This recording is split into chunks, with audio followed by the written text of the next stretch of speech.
1. Kesetiaan seorang istri bukan sesuatu yang datang begitu saja, tetapi buah dari perhatian, kasih sayang, dan komunikasi yang sehat. Banyak suami lupa bahwa cinta butuh dipelihara. Istri yang merasa dicintai, dihormati, dan dihargai cenderung tidak tertarik mencari kehangatan di luar rumah. Suami harus aktif menunjukkan rasa sayangnya bukan hanya di awal pernikahan, tetapi setiap hari. Dua perhatian kecil seperti menatap mata saat berbicara, menyentuh tangan istri, atau menanyakan kabarnya bisa menjadi perekat hubungan yang kuat. Istri tidak selalu butuh hal besar. Ia butuh kehadiran yang nyata dan kepekaan atas kebutuhannya. Jangan tunggu ia merasa kesepian dulu baru peduli. Mencegah lebih baik daripada memperbaiki luka yang sudah dalam. 3. Komunikasi adalah jantung dari sebuah hubungan. Ketika suami mampu menjadi pendengar yang baik, istri akan merasa aman untuk membuka diri. Ini bukan soal menyelesaikan masalah, tetapi soal hadir secara emosional. Ketika komunikasi terbuka, kepercayaan akan tumbuh. Dan ketika kepercayaan tumbuh, peluang perselingkuhan bisa ditekan hingga nyaris nol. 4.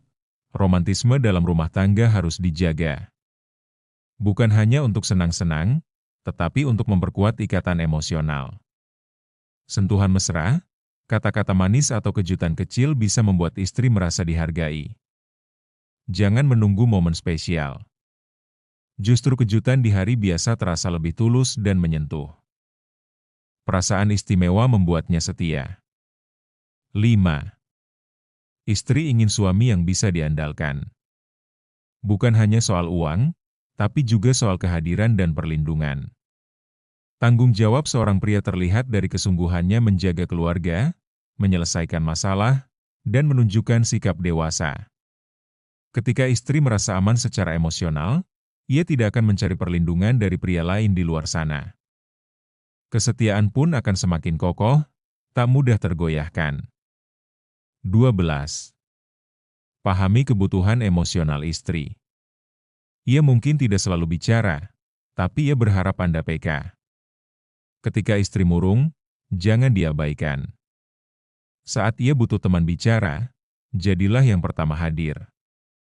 Banyak pria gagal karena tidak mampu menangkap sinyal halus dari pasangannya. Ketajaman hati Anda bisa menjadi penyelamat dari kehancuran rumah tangga. 13. Jangan malu untuk meminta maaf. Saat Anda salah, akuilah istri tidak menuntut kesempurnaan, tapi kejujuran. Ketika Anda mau rendah hati, istri akan merasa dihormati. Hubungan yang sehat adalah hubungan yang bisa saling mengakui kesalahan dan memperbaiki diri. Ego yang diturunkan bisa menaikkan nilai cinta di mata pasangan. 14. Bersama istri. Evaluasi hubungan secara berkala. Tanyakan apa yang membuatnya bahagia dan apa yang membuatnya tidak nyaman. Suami yang terbuka terhadap kritik akan lebih mudah tumbuh dan memperbaiki diri. Jangan tunggu sampai istri diam-diam kecewa lalu menjauh. Dengarkan sebelum terlambat. 15. Waktu berkualitas jauh lebih penting dari sekadar kebersamaan. Hadir secara utuh, bukan hanya fisik. Letakkan ponsel, pandang wajah istri, dan dengarkan ceritanya dengan sungguh-sungguh. Kehadiran total seperti ini akan membuat istri merasa berharga. Rasa dihargai adalah penangkal paling ampuh dari godaan luar. 16. Jadilah sahabat bagi istri Anda. Bangun kebersamaan dalam hal-hal kecil. Nonton film bersama, masak bareng, atau jalan sore berdua. Hubungan yang bersahabat lebih tahan lama karena dibangun bukan hanya atas dasar cinta, tapi juga kesenangan dan kenyamanan bersama. Cinta butuh ruang untuk tumbuh dan persahabatan adalah lahan terbaiknya. 17. Cinta harus diperjuangkan bukan hanya diucapkan. Jadilah suami yang setiap hari memilih istrinya. Meski dunia menawarkan banyak godaan, tunjukkan bahwa Anda tetap memilih dia. Dalam letih dan senang, dalam kekurangan dan kelebihan. Ketika istri merasakan cinta yang konsisten, maka hatinya tidak akan pernah berpaling.